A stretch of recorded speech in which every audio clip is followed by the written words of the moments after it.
Hello everyone. This is going to be a very short video because we are just going to see one provision of CrPC. As students, we quite often frequent trial codes, and consequently, we get to see one thing there which might at first blush look odd. What we witness there is whenever there is an examination of witness, we always see accused stands there. He just stands there, sometimes he observes what the witness says. And it happens all the time, at least all the time that I have been to trial courts, and I have been to trial court handful number of times. Why does an accused stand? What is the reason behind that? The reason why accused stand there is because section 273 of CrPC mandates that accused should be there when an evidence is being taken, and evidence is being recorded. So an evidence can be recorded only in the presence of accused.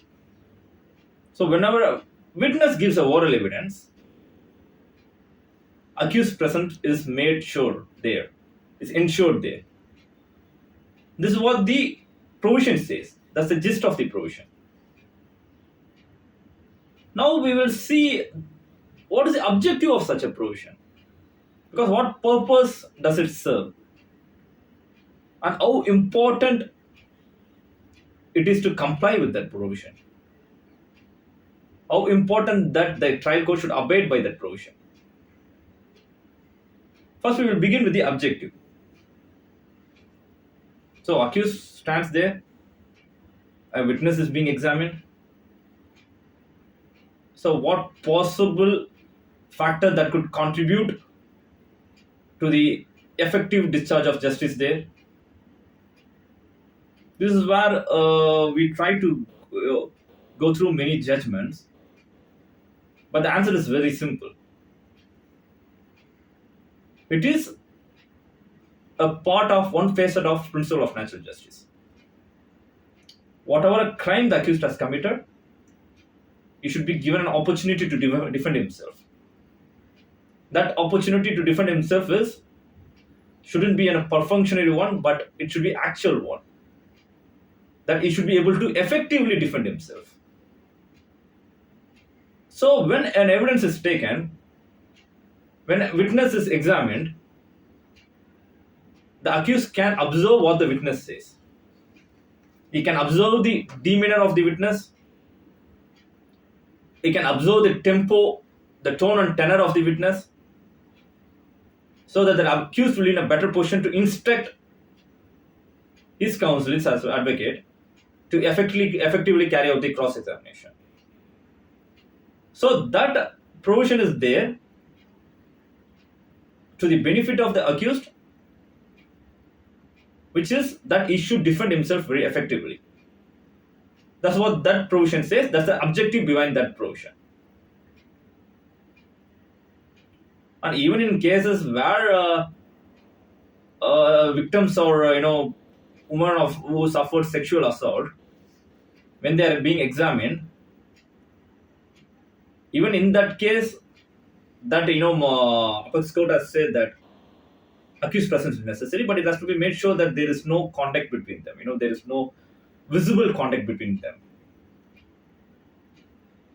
So the apex court is not ready to dispense with this provision, even in such an extreme case. Now, what happens if that provision is not abided by? It's not complied with.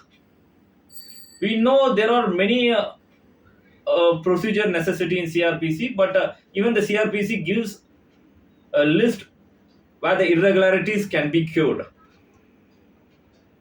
That the mere irregularity does not vitiate the trial. The accused has to establish that irregularity caused him prejudice. But this one is not mentioned in either of the irregularities. One which vitiates the trial, other one where we have to prove that, where you have to establish that it caused prejudice. So, what happens if this provision is not complied with? Should the accused independently establish that there is a prejudice caused to him because of non-compliance with this provision? The answer is, and very recently, 4 or 5 years before, the Apex Court has said there is no necessity to independently prove that there is some prejudice caused to accused. A mere non-compliance with this provision in itself is a prejudice. So, if a witness or witnesses were examined in absence of accused, then it will be reverted to the trial process where this provision has to be complied with. This is what the stand of Apex Court, which was taken in the year 2018. So, this provision must be abided by. Any irregularity in this provision in itself makes the trial to go back to the position where it has to be cured. It can't be overlooked, where there is no necessity to separately establish that the prejudice has been caused. A fact that this provision has not been complied with in itself is a prejudice. Thank you so much.